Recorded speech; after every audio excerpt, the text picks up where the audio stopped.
O nosso tema é salvação e nós temos um texto aqui muito interessante, pastor Nível, em Gênesis capítulo 6, verso 6. Gênesis capítulo 6, verso 6. Há uma declaração aqui, no mínimo, curiosa. Vamos ao texto. Então arrependeu-se o Senhor de haver feito o homem sobre a terra e pesou-lhe em seu coração. Mas se lermos também em Gênesis capítulo 1, no verso 31, leremos: E viu Deus tudo quanto tinha feito, e eis que era muito bom. E foi a tarde e a manhã, o dia sexto.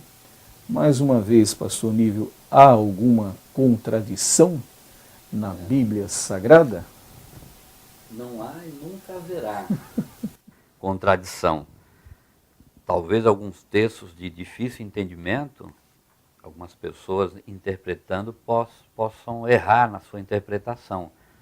Mas o que a gente deve ter sempre em mente é o seguinte: Deus nunca está errado. Quem está errado é o homem. Então essa parte de arrependimento, ela veio acontecer após o pecado, após a queda do primeiro casal ali no paraíso. Era o desejo de Deus, que criou o homem perfeito, que ele, nessa sua perfeição criada, fosse obediente ao Senhor. É uma das coisas mais extraordinárias na Bíblia Sagrada, é o livre-arbítrio que o homem tem. Deus não criou um homem como um boneco, um robô, e totalmente sem nenhuma vontade, totalmente nas mãos do Senhor e sobre o mando do Senhor. Deus não nos criou assim. Deus nos deu esse livre-arbítrio. Deus nos amou, como falamos hoje na mensagem de manhã, deu prova desse amor para conosco, mandando Cristo para que morresse por nós, nos desse tão grande salvação. Ele demonstrou esse amor. E eu creio que a ordem que o Senhor deu ao primeiro casal, essa ordem é uma oportunidade que o homem tinha ali de demonstrar o seu amor a Deus, obedecendo a ordem do Senhor, para não comer daquele fruto, da árvore do bem e do mal. A manifestação do amor é quando você obedece a pessoa amada. Se você diz que ama, mas você não tem obediência à pessoa amada, que amor é esse? Eu amo, mas eu não correspondo na prática esse amor com a pessoa, que amor é esse? Então Deus deu essa oportunidade. Então eu te amei, te coloquei num paraíso para desfrutar de uma vida eterna que a gente nem imagina a dimensão disso. Agora a única coisa que eu quero é que você corresponda um pouquinho só na obediência dessa ordem aqui, não coma daquele fruto, só isso. E o homem comeu e já vimos tudo que acontece, que o capítulo 6 de Gênesis é terrível aí, essa situação que é falado, né?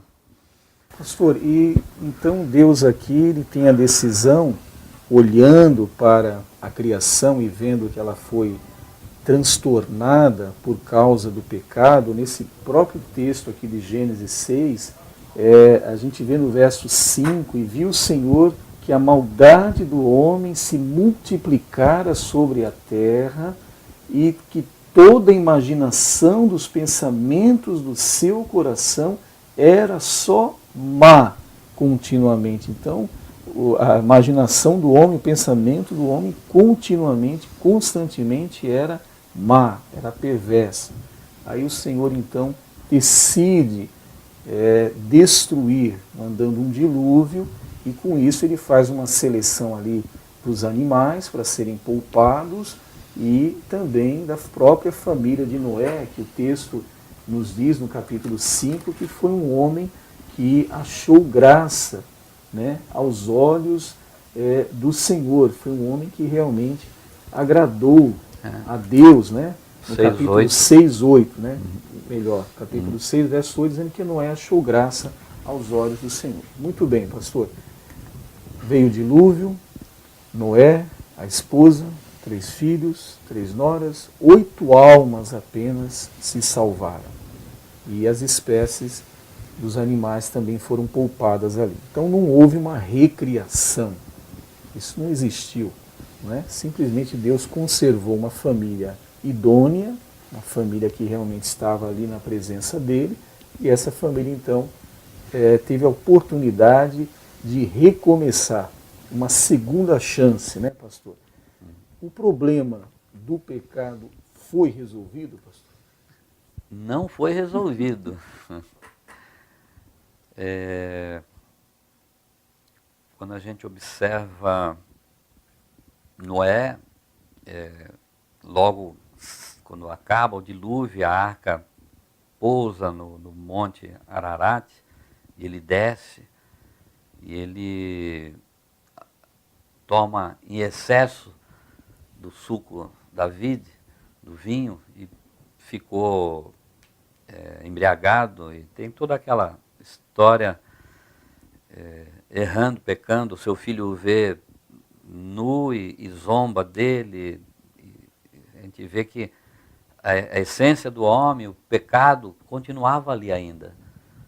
Mas Deus, pela sua promessa e pelo seu plano eterno de salvação, ele não poderia destruir a humanidade desse tempo, a humanidade, o homem, como foi lido, indo de mal a pior, fazendo coisas terríveis, porque tinha uma promessa em Gênesis 3,15, que da semente da mulher nascerá um que esmagará a cabeça da serpente.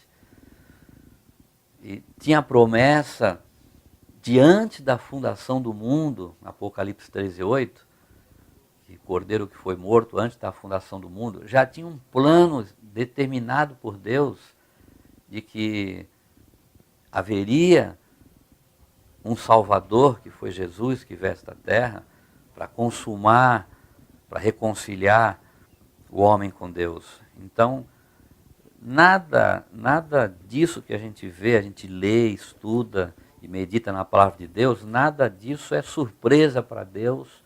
Deus nunca é pego de surpresa. Deus nunca tem um plano B, C, D. O plano de Deus é um plano só. Esse plano foi desde antes da fundação do mundo. Já está determinado isso aí, o plano de Deus. Na criação, a queda, e depois você vai vendo as dispensações na Bíblia, até chegar a Jesus, a graça que estamos vivendo hoje, e até o final dos tempos, a vinda do Senhor, que aguardamos hoje a vinda do Senhor. Então não há nenhuma dúvida, a Bíblia diz que Deus não é homem para que minta, lá em Números, e não é filho do homem para que se arrependa. Não existe Deus fazer alguma coisa e talvez não fez numa determinada perfeição e agora ele tem que ajustar. Não existe isso. O arrependimento é no sentido de eu vou exterminar com a população, mas não, o arrependimento não fazer, eu não vou fazer isso, eu não posso fazer isso. Deus não vai contra a sua palavra. A palavra de Deus não tem contradição. A palavra de Deus ela é exata, é perfeita, como nós falamos no início desse diálogo. Quem está errado é o homem, Deus está sempre certo. Isso é ponto pacífico. E tem coisas que é difícil de entendimento também na Bíblia. Aí está o Deuteronômio 29, que está revelado para nós. É para nós. Não está revelado, o Senhor reservou. Reservou para ele, e quem sabe um dia lá nos céus, no balcão de informações lá, a gente vai poder tirar algumas dúvidas. Muito bem. Pastor, agora com relação, aproveitando, a gente pode falar um pouco sobre a questão do fatalismo, né? A gente percebeu aí que Noé, ele teve uma atitude, uma postura de, durante 120 anos, ser um pregoeiro da justiça, não é? Falando, pregando sobre a chegada do juízo de Deus através de um dilúvio. E, infelizmente, a sociedade da sua época não ouviu a mensagem de Noé, ignoraram a mensagem de Noé e até zombaram da sua construção, uma construção faraônica, podemos dizer, uma arca com 3 andares com aquelas medidas, né, num lugar árido, não tinha chuva, né, como é que pode em tal lugar? E até zombaram do homem de Deus. Hoje em dia também o Evangelho está sendo propagado pelos meios de comunicação, pastor, a televisão, o rádio, como estamos fazendo agora, né, a literatura está sendo entregue, distribuída. A gente percebe que há uma divulgação muito grande do Evangelho e da realidade de que um dia haverá um juízo. Como houve para aquela dispensação um juízo, para essa dispensação que hoje vivemos, como o senhor falou, a da graça, vai terminar também. Vai ter o seu fim, a sua conclusão. E, como sempre, no término, vai haver um juízo, porque o homem hoje passa por um período probatório nessa dispensação. Ele ouve ou não ouve a voz de Deus, ele quer ou não quer o Senhor Jesus Cristo. Pastor, hoje o senhor tem percebido que as pessoas estão também negligenciando os avisos da palavra de Deus, como fizeram no tempo de Noé? Eu creio que sim. Infelizmente, o Evangelho tem sido pregado nos 4 cantos da terra, mas poucos dão ouvidos ao Evangelho, à palavra de Deus. Jesus fala em Mateus, atestando a veracidade do dilúvio. Ele diz ali em Mateus capítulo 24, assim como foi nos dias de Noé, assim será também a vinda do Filho do Homem. Casavam, davam-se em casamentos, e de repente o Senhor veio. Assim como foi, assim será. Exatamente o que está acontecendo hoje. Noé pregando, ninguém deu ouvidos. Como cair água dos céus se não chovia naquele tempo? A água vinha como um vapor da terra e molhava a terra, regava a terra, o alimento do homem, que naquele tempo era só os vegetais, os frutos. Mas da mesma forma, em Jesus atestando a veracidade do dilúvio e também falando a mesma incredulidade do tempo de Noé, a mesma incredulidade hoje. Poucos dão ouvido à palavra do Senhor.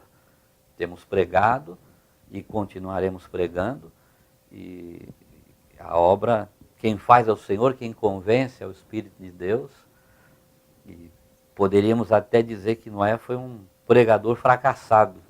100 anos pregando, ninguém se converte, só sua família. Mas um homem que achou graça aos olhos do Senhor, são coisas que Deus é que sabe, o entendimento é de Deus.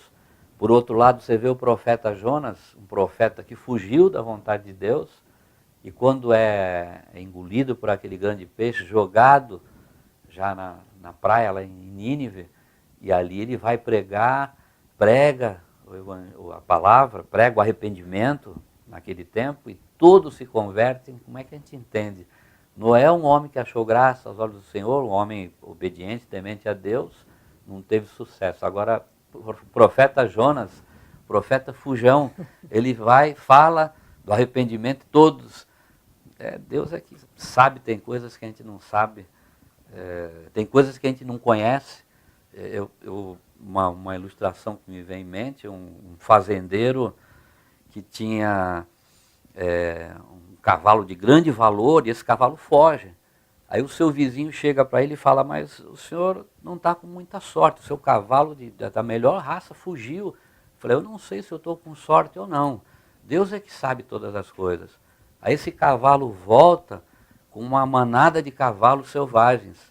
Aí o vizinho chega para ele, o senhor está com muita sorte, porque esse cavalo trouxe essa manada de cavalos aqui, e o senhor está ganhando. Eu não sei se eu estou ganhando ou se eu estou perdendo, Deus é que sabe, eu não sei de nada. Aí o filho desse fazendeiro foi tratar desses cavalos, de um desses cavalos selvagens que tinham vindo, e levou um coice e quebrou a perna dele, do menino. Aí o vizinho veio e falou, o senhor não está com muita sorte não, um desses cavalos quebrou a perna do seu filho. Eu não sei se eu estou com sorte ou não, Deus sabe todas as coisas. Aí veio uma gangue de bandidos ali naquelas fazendas da região, entraram na casa dele e viram, para pegar os jovens, recrutar os jovens para fazer parte dessa gangue, viram aquele jovem, mas a perna quebrada, e não levaram e foram embora. Aí veio o vizinho do fazendeiro e falou, o senhor está com sorte, porque vieram as gangues, levaram o meu filho, filho de tantos, das vizinhanças, o seu não levaram. Eu não sei se eu estou com sorte.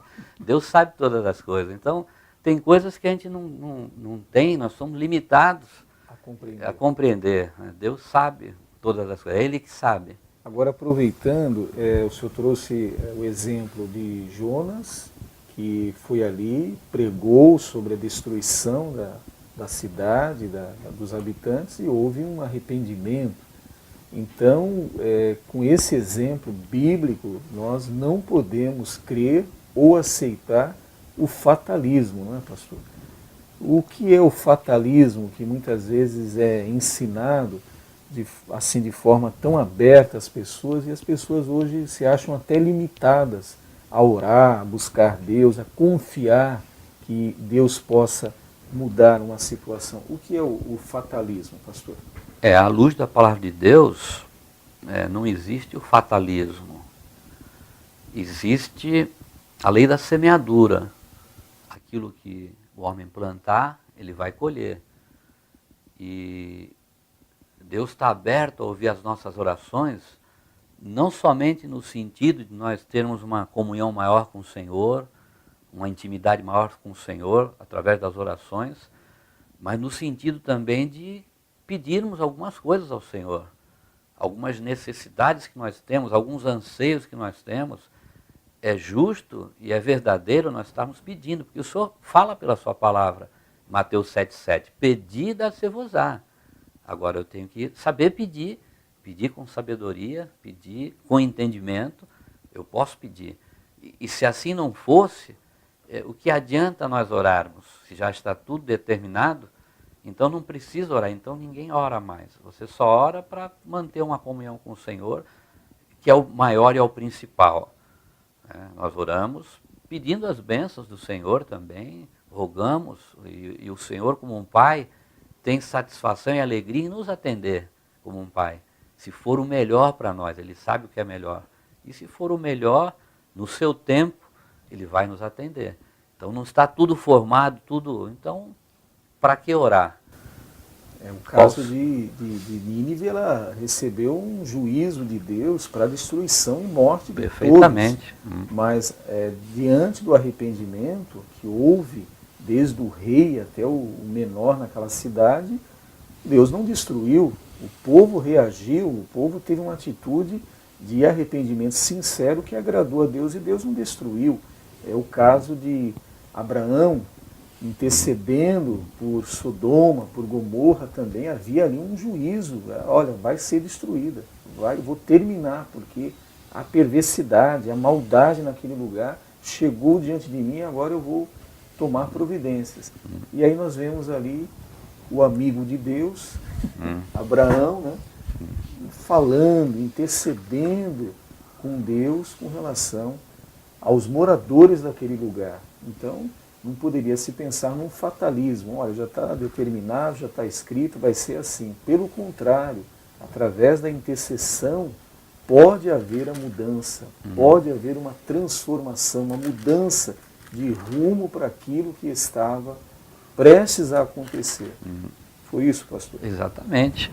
Abraão é um exemplo bem claro dentro da palavra de Deus, que numa ousadia, até diante do Senhor, ele foi orando ao Senhor e foi falando ao Senhor com relação à destruição de Sodoma e Gomorra. Ele, como amigo de Deus, Deus avisou a ele que ia destruir Sodoma e Gomorra. E como ele tinha o sobrinho dele, Ló, e a sua família dentro daquela cidade, ele intercedeu por Ló, não queria que Ló sofresse essa perda tão grande. Então ele chega a falar 50 e vai, se tiver 50 justos, o Senhor vai destruir, não fará justiça o juiz de toda a terra. Abraão fala, o próprio Deus, a Bíblia chama na teologia teofania, o próprio Senhor, que eram 3 anjos que vieram visitar Abraão, e depois 2 foram embora e ficou um com ele, que era o próprio Senhor. Os 2 foram para a cidade decretado com a ordem já, para destruir. E ali nesse diálogo, 50 eu não vou destruir. Se tiver 40, e foi até 10 pessoas, se tiverem 10 pessoas, Você vai destruir? Não vou destruir se tiver 10. Mas não tinham nem 10 pessoas. Então ele destruiu. Quer dizer, a gente entende que se tivesse 10 pessoas, não iria destruir. Por quê? Por causa da intercessão de Abraão. Ele intercedeu. Então, as nossas intercessões, elas têm um valor, um peso muito grande. Elas podem ser consideradas por Deus ou não, segundo a sua soberania. As nossas orações podem mudar o intento de Deus. Esse podem no sentido de poder ou não pela sua soberania. Se eu dissesse que as nossas orações mudam o intento de Deus, seria uma grande heresia. O irmão imaginou todo mundo orando na face da terra e Deus atendendo um aqui, atendendo outro ali, atendendo. Vai dar um nó nisso aí que ninguém vai mais se entender, né? As pessoas pedem e muitas vezes nem sabem o que estão pedindo. E eu ouvi uma vez um pregador falar, e é uma grande verdade, que ele dava graças a Deus que o Senhor não tinha atendido todas as orações dele, porque senão ele, depois de um determinado tempo, ele viu que ia estar em, como se diz, em maus lençóis, né? É uma situação, então é dessa maneira.